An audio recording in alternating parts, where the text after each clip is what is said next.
John, have you ever gone back to Israel or the part you spent the most time with Yeshua? If so, what was the feeling like?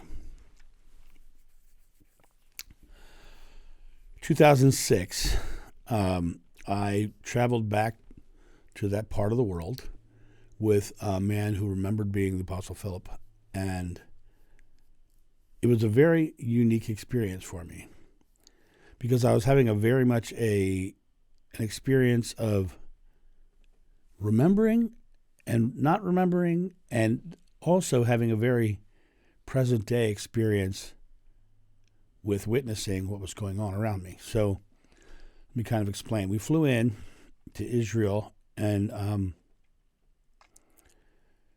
we arrived in Israel and got to the hotel about 3 a.m.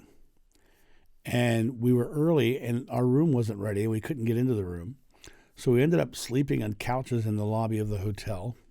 It was the King Solomon Hotel. And around 6 o'clock, we were not sleeping well because the couches were not comfortable. And we were not sleeping well. And about 6 o'clock, I look over, and my traveling companion looks at me and says, "Let's hit it." And so we put our luggage in storage and went and wandered the streets of Jerusalem at 6 a.m., which was really, really awe-inspiring to wander through the streets of the old city with almost nobody out there. It was just us wandering through empty lanes, really. And that was very interesting. But, the interesting thing is the Jerusalem of today is not the Jerusalem of 2,000 years ago. And every so often you'll see a glass window in the ground, and you look down there, and it's lit up down there, and it says that was the road 2,000 years ago. Right? So you're like, it's so built up over the years that it's not even the same city anymore. But it's very, it's got some of the same things, but the actual areas are very different. So I wandered through the streets, and I was having a very unique experience. And then as I was wandering through, I wasn't really getting too much big energetic hits. So we worked our way over to the Church of the Holy Sepulchre. And I walked in there, and I was really expecting to have some sort of visceral reaction there, and I had nothing. Had no visceral reaction whatsoever. And it was interesting. It was pretty. It was cool. And the city had a lot of interesting things, but it wasn't really hitting me as something, that I remembered that much. Then, and as I spoke on in another video, we went to the Garden Tomb. And then I got nauseous, and I vomited, and I wept, and I cried, and I had this whole very visceral experience. Meanwhile, I'm having experiences as John Davis walking through these places. That's really interesting. I'm noticing things like on the ground of Jerusalem, there was the beautiful stone road, and some child's toy pistol was sitting there. And I thought, wow, this is Jerusalem, and there's a gun depicted on the ground. This is so modern age appropriate that there's a gun here, because it's just so. And then I wandered down near the Dome of the Rock, and I started to walk down there, and a Christian fellow stopped me and says, "You can't go down there. That's where our neighbors pray." And so we never made it over there. They literally told us we couldn't go because the neighbors were praying. And as you wandered through the streets, you'd see so many different things. You'd see Christian groups with someone carrying a cross wandering through the streets, and then you'd see Muslim groups going to the rock, and then you'd see various different forms and of religion all around you all the time. And then the siren blares. And the UN comes in, there's a bomb scare, and you hide around the corner underneath of an archway to make sure the bomb doesn't hit you. And I had that experience while I was there. I have pictures of me doing that. Then we got out of the city. Then we went down first to Qumran, where the Dead Sea Scrolls were found. And I got there, and I didn't feel easy there. I was like, okay, it didn't, it was really cool, but it didn't hit me as anything that I knew, right? And then we started driving, and as we're driving following the Jordan River north, and there was this area that was so beautiful. It was this little slow sloping little dip down to the river, and there was underbrush and all this stuff. And I said to the driver, "What's down there?" He says, "Oh," and he says, "That's where they think John the Baptist actually did baptisms." It was exactly this area that I thought was so beautiful and pointed to. So I thought that's interesting that I thought that, right?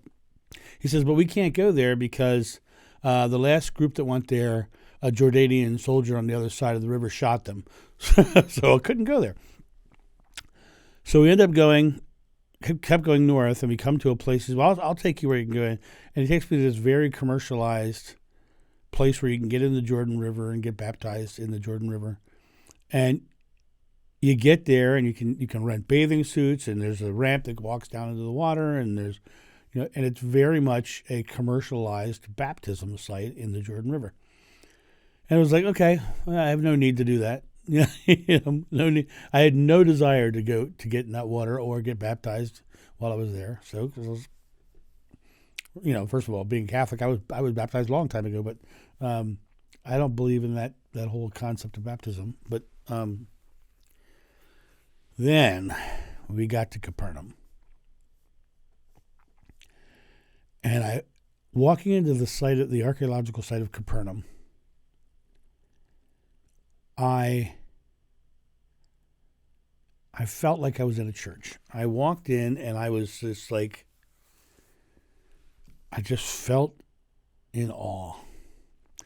And I wandered over, and I was walking along, and I walked over to the temple itself, and I was like, this isn't right. This isn't right. It's something. This is not it. This isn't right. And I just knew something wasn't right. And then I read a sign that said, if you look down, the stones at the base were the original temple, that everything you see above those stones at the base were built by Rome, the Romans. So it wasn't right because it wasn't the temple. The temple was the rocks at the bottom. We continued traveling. We ended up going to the Sea of Galilee. Now, I got to the Sea of Galilee, and that was awe-inspiring because I got there, and I knew, looking at it, that where I was standing was the shoreline, and where the shoreline is now was not the shoreline, that was underwater. And I knew it, and I was like, up here is where I was standing. Up here is where I remember, the sea being, the lake being, right? And had pictures taken on the Sea of Galilee, and it was very interesting. I never found the actual site where I met him, but I was on I was on the Sea of Galilee, and I remember that sensation of knowing that body of water. And I found out later that yes, the original shoreline was 10 feet higher than it is now. So, which is interesting. We went to Beatitudes Hill, very much now a religious, commercialized site. There's a big garden and a big church, and so all the original landscape is gone. We drove from there. We went through the Valley of Armageddon, which is supposedly Armageddon, and just drove through Valley. To Nazareth. Came back to Jerusalem. Eventually went over to Jordan, went to Petra and all that. But the interesting story coming back from there was, and I may have told this story in another video, I don't remember. But I was coming back, and when you come back into Israel from Jordan, there's a gate called the Allenby Gate, and you get into buses on the Jordanian side, and then those buses drive you through a demilitarized zone, a zone that's got to have minefields and everything else. But it's a couple miles of going through this little valley of what looks like nothing, but you know it's a militarized zone. There's stuff there. And then you come to the Israeli side, and you have to go through customs there. And I'm on the bus, and I'm talking to this Muslim man next to me, old Muslim man from London. We were just talking, and we were having a very nice conversation, a very pleasant conversation. And he says, John, he says, on the other side, he says, are you getting a cab back to Jerusalem? I said, yeah. He says, can I share the cab with you? I said, sure, no problem. He was a very nice guy, older man. He's probably in his 70s, 80s. And I said, yeah, no problem. And he says, okay, so we get out, we go to customs. We walk up, and there's these very beautiful Israeli women behind the counter in military uniform, and we hand them our passport. They're flirting with us, and we're cute, we're laughing, we're joking, having a good time, and we go on in. He comes up behind us, and they detain him for an hour because he's Muslim. But I promised him that I would share that ride, so we waited. And we waited, and we waited.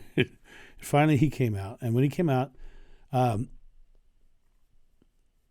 my traveling companion, Michael, went over and found a driver and he brought his car up, and we come over, and our Muslim friend comes over, and the driver says he can't get in my car. But he doesn't say it in English. He doesn't speak English. He says, no, he can't come. I said, oh, yeah, no, he's coming. No, he can't come. Oh, no, he's coming. Finally,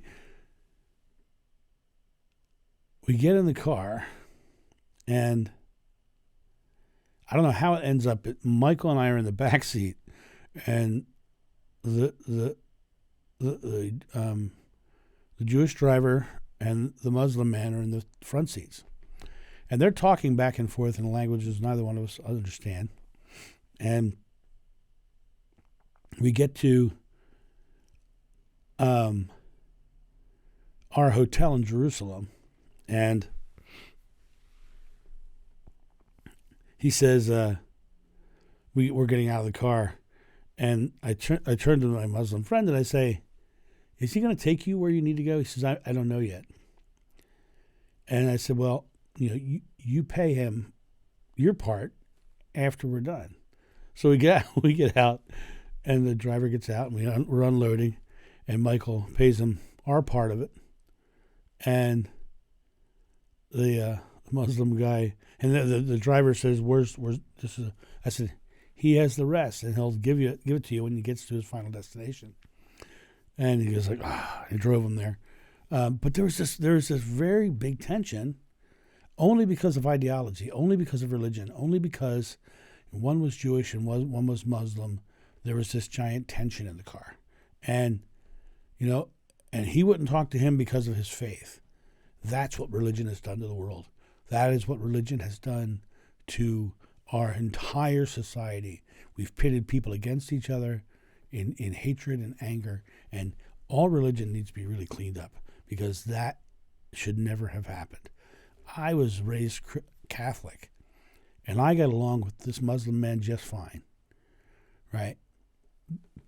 But would I have had the same experience if I had such raw ideology as these two did? So, but yeah, I had some pretty big experiences in Israel, and the biggest for me was the Garden Tomb, though, So that I hope that answers your question. I know that was a long one. So have a great day, and I'll talk to you soon. See ya. Bye.